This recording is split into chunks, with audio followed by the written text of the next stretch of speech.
Balik lagi dengan saya di Kacamata Foni. Nah, topik hari ini, saya mengundang papa rohani saya yang jauh dari sana, dari Nabire, dan beliau adalah duta batik menurut saya, dan satu lagi duta jiwa. Jadi setiap kali saya ikut beliau pelayanan kemana mana saya melihat banyak banget jiwa yang gampang dia dapat gitu. Dia tiada lain dan tiada bukan Bapak Pendeta Daniel Alexander, gitu. Woi, 2.000 orang tepuk tangan. Katanya kacamata Foni, kok nggak pakai kacamata? Ada kan, nah makanya ditanya, "Mana kacamatanya tadi?" Ayo, ya udahlah, daripada cuma buat pajangan nggak usah lah. Iya, kan kacamata Nih, pandangan. Oke, hari ini, ini mau bahas apa nih? kita bahas ini loh, Pi. Sekarang ini kan lagi happening tentang new normal, gitu ya. Aku mau nanya dulu, apa pendapat Papi tentang new normal? Apakah Papi setuju walaupun si corona ini belum enyah dari Indonesia, tapi Indonesia diberlakukan new normal? Begitu. Kenormalan baru nggak hanya untuk Indonesia, tapi seluruh dunia. Ya, Dengan virus ini, seluruh dunia pola hidupnya berubah. betul. Bayangkan, gara-gara virus ini semua orang rajin cuci tangan. Tapi jangan lupa ya, rajin cuci kaki juga. Jangan cuma tangannya aja. Sama sikat gigi. Nah, ya itu harus dong. Berbeda, pola kehidupan berubah total. Sebetulnya kalau kita lihat Alkitab, apalagi hari ini kebetulan ya gereja seluruh dunia sedang memperingati hari pencurahan Roh Kudus. Nah, kalau kita memperhatikan apa yang Roh Kudus kerjakan atas hidup kita gerejanya, maka kenormalan baru itu sudah lama Roh Kudus kerjakan sebelum ada virus corona. Wow, Kenapa begitu? Karena Roh Kudus selalu membawa episode-episode baru di hidup kita. ya setuju. Tapi kita banyak tidak sadar. Maka itu kalau kita baca Alkitab secara teliti, ternyata Roh Kudus itu disebut inovator agung. Tahu nggak kata inovator? Pembaharu yang luar biasa. Terus ada pembaharuan. Lihat aja perkembangan teknologi yang ada. Sebetulnya kita sudah dipaksa dalam tanda kutip ya Iya. untuk hidup dalam kenormalan yang baru dengan teknologi. Apalagi namanya teknologi informasi, IT. Nah, ternyata masuk tahun 2020 ini, ternyata bukan cuma IT, ada DT, Data Information. Itu lebih hebat lagi. Jadi semua bergerak dengan data. Nah, kalau kita lihat Alkitab, dari peristiwa kejadian 1, Roh Kudus itu dikatakan melayang-layang di atas permukaan air ketika yang Tuhan ciptakan langit dan bumi dan segala isinya dirusak oleh si jahat, maka itu bumi jadi berubah bentuk, bumi kosong, gelap gulita, maka ditulis di kalimat terakhir kejadian 1 ayat 2, Roh Kudus melayang-layang di atas permukaan air. Nah, itu permulaan new normal, kenormalan yang baru sudah ada sejak kejadian 1 ayat 2. Jadi nggak usah kaget buat gereja. Maka itu, maaf, hanya gereja yang ketakutan dengan akhir zaman, maka apa saja dihubungkan dengan akhir zaman. Akhirnya jadi paranoid sendiri. Coba sebelum COVID-19 ini, dikit-dikit, wah apa itu bulan berwarna merah, wah bulan jadi darah, dihubungkan dengan akhir zaman. Nanti ada apa lagi sebelum Bill Gates merencanakan ada antivirusnya, vaksinnya lewat chip yang dia tanamkan. Sebelum itu, orang sudah sibuk dengan tanda 66. Wah, dipasang di chip, nanti di dahi. Nah, itu orang, maaf, gereja yang ketakutan menghadapi akhir zaman. Maka itu kalau kita bicara sekarang, dengan adanya new normal atau kenormalan yang baru, dan gereja menghubungkan dengan antikris, nggak usah kaget. Karena apa-apa bagi gereja dihubungkan dengan antikris. Oke, lanjut. Kacamata Foni dulu. Nah, tapi pertanyaannya kan ya itu, kan banyak orang yang menghubungkan ya dengan tanda-tanda akhir zaman. Nah, kalau menurut Papi sendiri, tanda-tanda akhir zaman tuh yang seperti apa? Tanda-tanda akhir zaman sudah ada sejak dulu. Ya yang lihat Alkitab, Matius 24 itu paling jelas. Gempa bumi, perang, kelaparan, ya Iya, bahkan penyakit-penyakit yang ada di kitab Wahyu sudah ada dari dulu. Loh, tapi kok nggak datang-datang akhir zamannya? Nah, iya. kalau kita baca 2 Petrus pasal 3, kenapa sepertinya Tuhan lambat? Karena Tuhan menunggu semua orang bertobat dulu. Dan itu tugas gereja. Maka itu gereja, kalau kita bicara akhir zaman, jangan bicara tentang antikrisnya. Bicara tugasnya. Betul. Contoh, dalam Matius 24 ayat 14. Kesudahan segala sesuatu, akhir zaman, tidak akan terjadi sebelum gereja mau pergi memberitakan Injil kerajaan ke seluruh bangsa. Nah, ketika gereja sudah menyelesaikan tugasnya, memberitakan Injil kerajaan ke seluruh bangsa, Matius 24 ayat 14, baru tiba kesudahannya. Tadi, kenapa Foni berkata salah satu yang Foni lihat dalam hidup saya, gampang cari jiwa. Ya, gara-gara Matius 24 ayat 14. Tapi ingin Yesus segera datang. Nah, untuk membuat Yesus datang bukan COVID-19. Maaf, yang membuat Yesus cepat datang kalau gereja rajin memberitakan Injil kerajaan, bukan Amin. mengkristenkan orang. Ya, amin. Nah, itu akhir zaman sudah terjadi, cuma nunggu. Oke, kembali ke Fon. Iya, iya sih ya. Sebenarnya dengan COVID ini udah merubah semua yang ada. Bukan cuman bukan cuman ini, dunia ini yang dirubah ya, Pi. Termasuk kekristenan pun sekarang jadi kayak berubah yang tadinya awal-awal kan ada yang waktu online nggak mau online gitu. Jadi mau nggak mau harus online sekarang gitu. Tapi Ya, semua agama, nggak cuma iya, semua betul betul agama betul, berubah sorry, bukan dengan bukan kita aja, COVID-19. tapi semua agama, gitu ya. Iya. Nah, Itu buktinya Tuhan ingin menemui umatnya tidak hanya di sebuah ruangan yang namanya tempat ibadah. betul. Iya. Justru dengan COVID-19 ini Tuhan bisa menemui siapa saja, di mana saja, tanpa dibatasi oleh sebuah tempat dinding itu. Ini hebat sekali. Iya. Makanya kalau kalau waktu awal-awal ya, 2 hari pertama saya mengizinkan bukan mengizinkan, okelah panik ya, karena kan, wah berita di mana-mana gitu ya, tapi selebihnya kalau ditanya berapa kali, saya nggak mau membiarkan saya ikut arus kepanikan, gitu ya. Karena saya ambil positifnya. Jadi dengan COVID ini saya lebih banyak kalau saya pribadi di rumah udah pasti ya, berempat. Jadi kita di rumah apalagi pas kemarin lebaran nggak ada siapa-siapa di rumah jadi berempat. Nah, tapi ada teman-teman yang ada cerita juga di luar negeri gitu ya, angka perceraian malah waktu COVID ini meningkat gitu ya.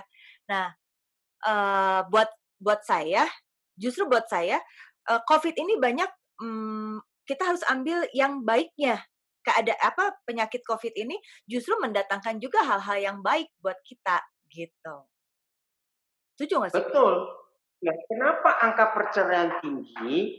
Karena semua manusia di dunia yang sudah menikah belum pernah kumpul suami istri selama ada COVID ini. Belum Iya. pernah. Nah, ternyata secara psikologis baru kelihatan aslinya karena nggak pernah kumpul selama ini. Nah, begitu ketahuan aslinya jadi ribut. Maka itu gereja harus tampil Ya, memberitakan berita pengampunan, ya seperti Lukas 24. Saya mau baca ya, sehingga nggak ada perceraian lagi.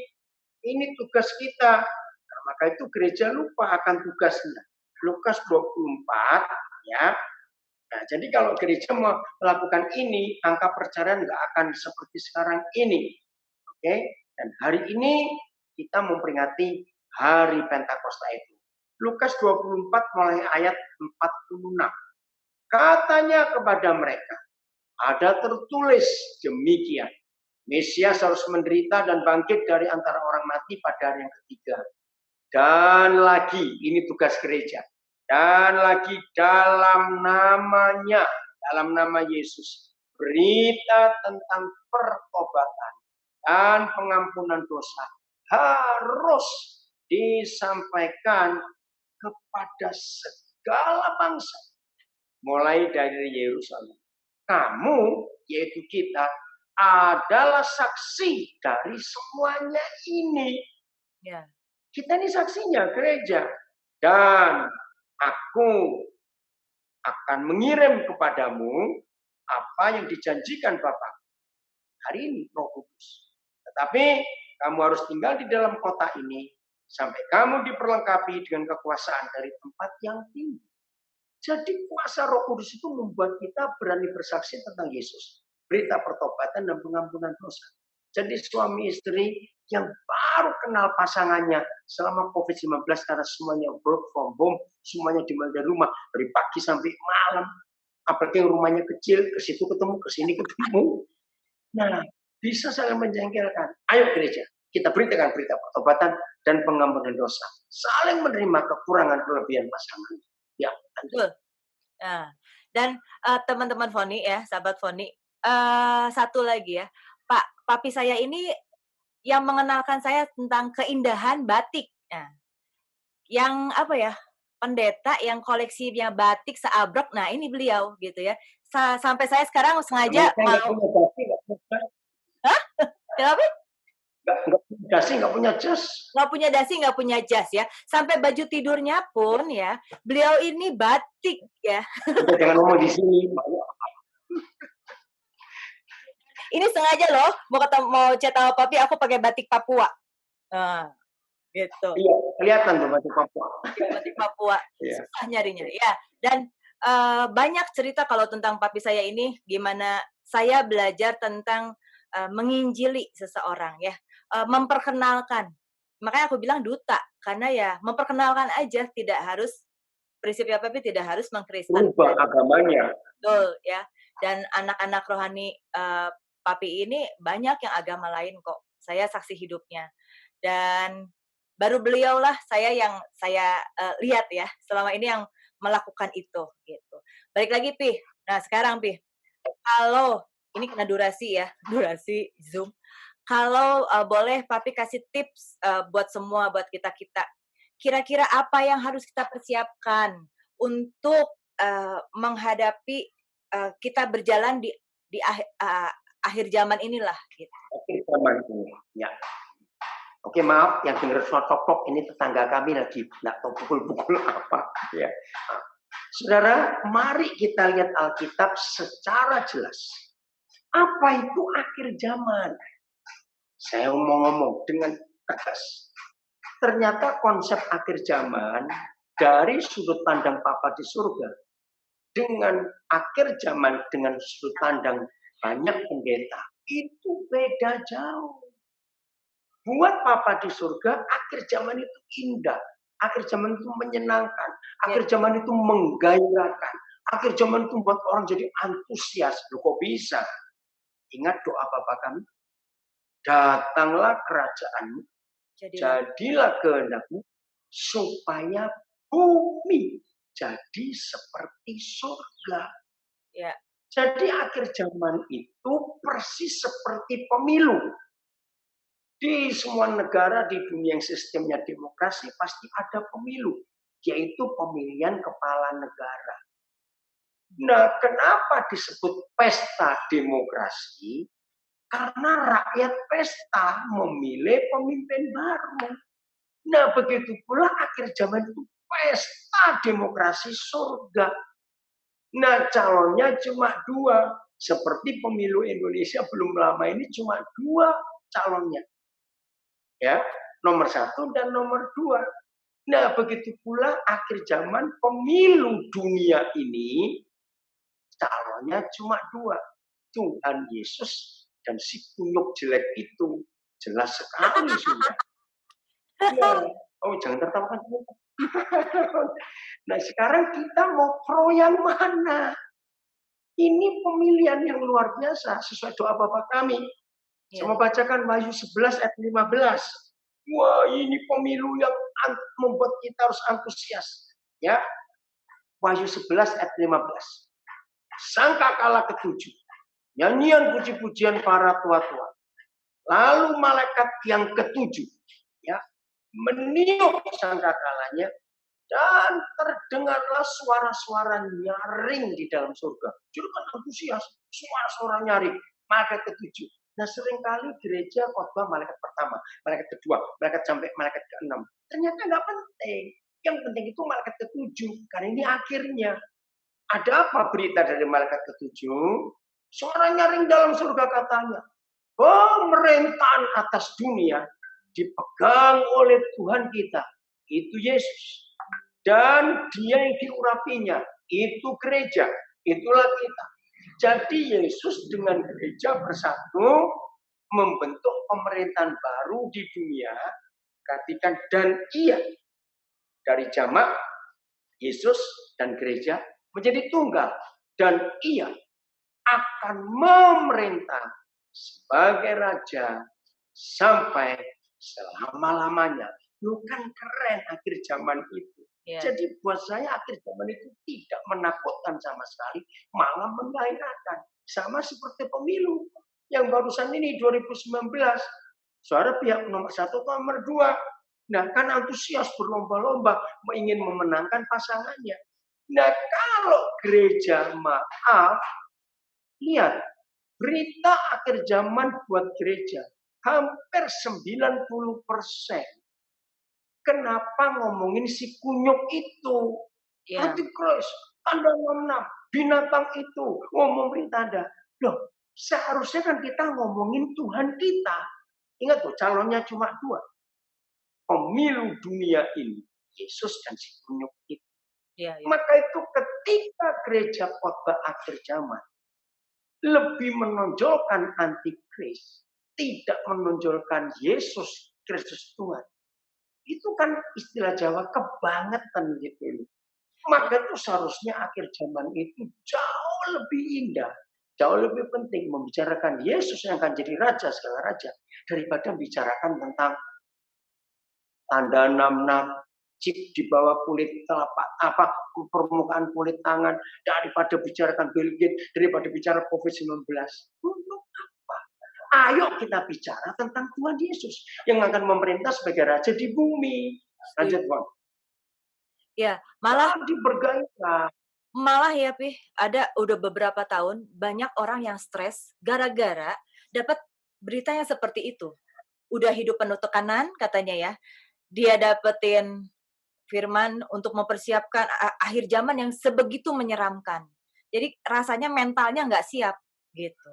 Aku bilang kalau firman Tuhan itu harusnya menguatkan, memberi damai. Aku bilang gitu.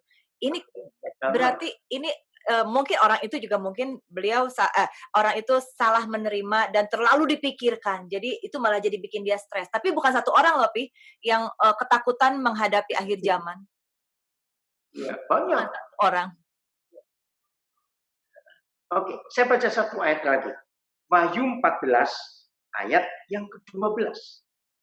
Sore ini luar biasa. Jadi akhir zaman harus pada konsep ini.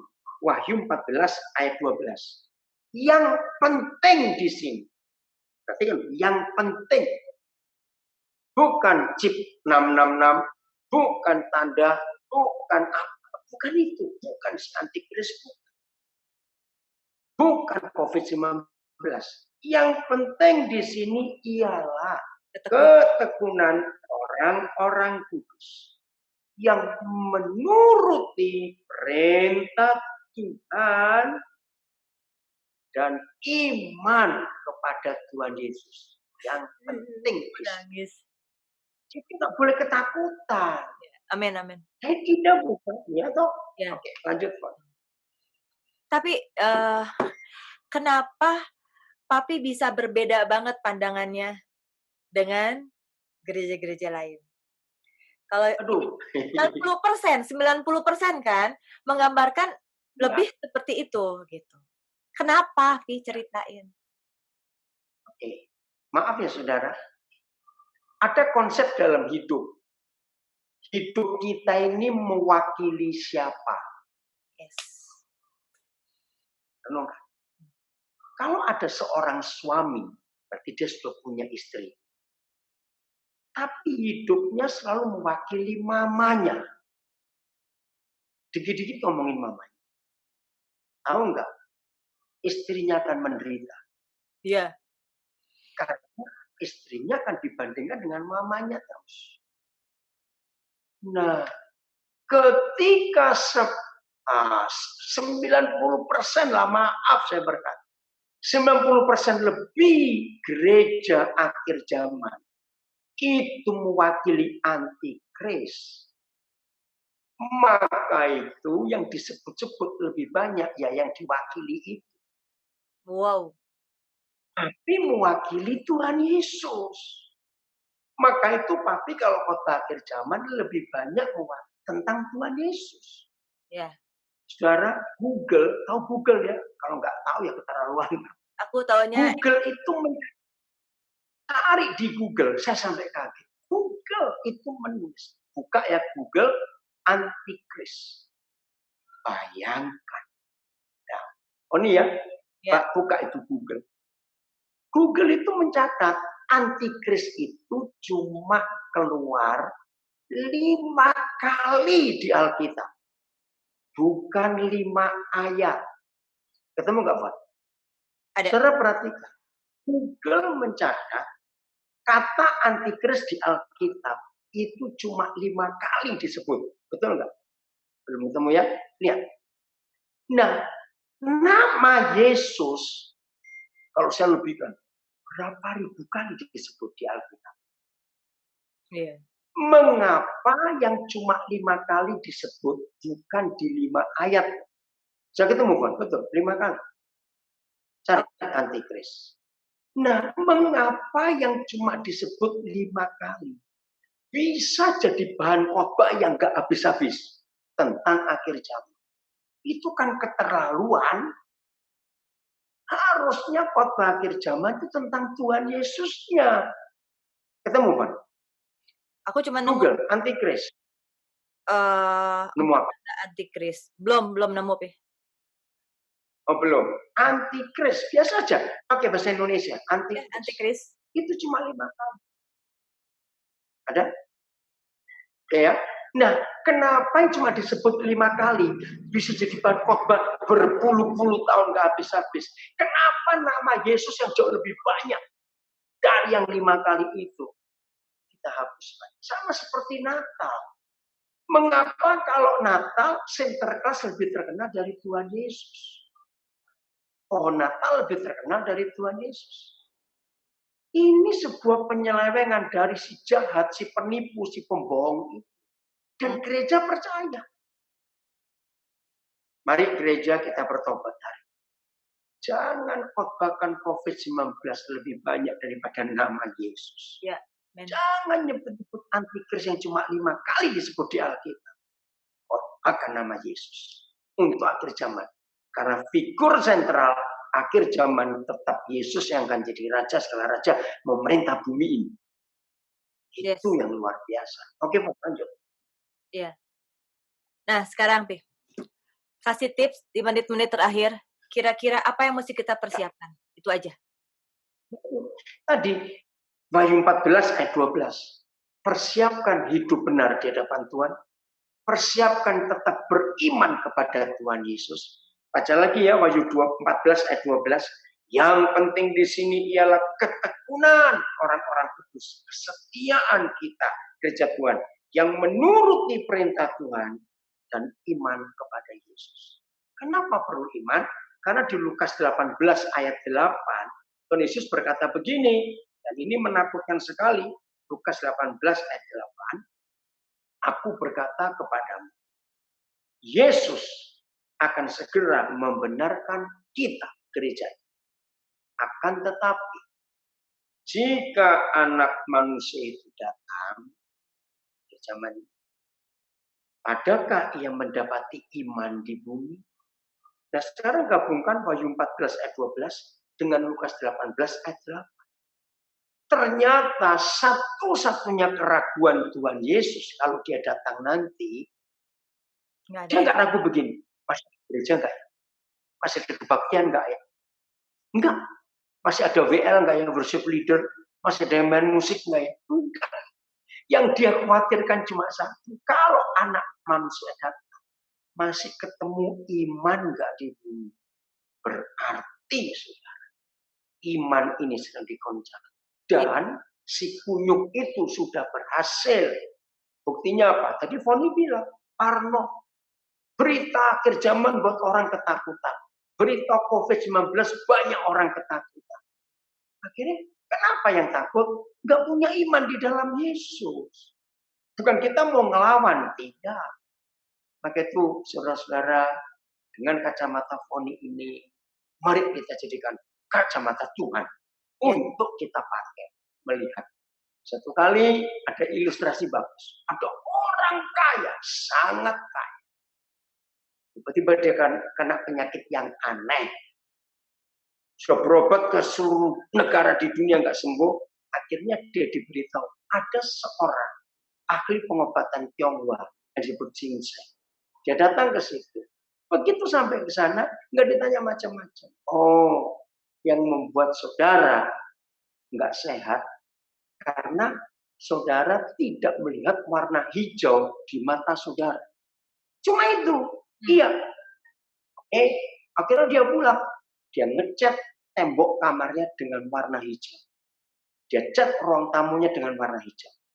2 minggu dia balik ke pengobatan Tionghoa. Ternyata dia merasakan sakitnya mulai kurang. Nah, kan betul kataku, kata Shinsei itu. Warna hijau yang saudara perlu. Nggak taunya bagaimana karena duitnya banyak. Dia cat semua dinding rumah, atap rumah, plafon rumah, lantai rumah, pagar luar, pagar dalam dengan hijau semua. Nggak tahu habis berapa puluh juta untuk ngecat berubah semua kursi, meja, tempat tidur, spray diganti hijau semua. Ya, balik lagi ke Shinsei. Shinsei-nya tertawa.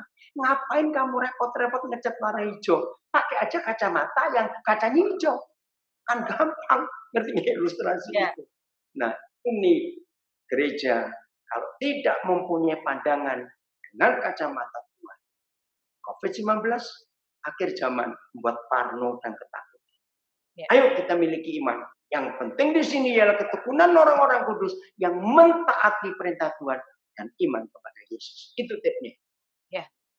Jadi, teman-teman, dari semuanya ini satu yang harus kita jaga dan tetap kita pelihara. Iman kita kepada Tuhan Yesus. Amin. Makasih Papi buat semuanya. Sama-sama, sampai ketemu. Ya. Salam buat yang di Papua, yang di Nabire, salam buat Mami, salam buat anak-anak semua di sana. Love you. Saya. Bye. Tuhan memberkati. Ya, teman-teman jangan lupa like dan subscribe ya. Gitu. Oke, bye.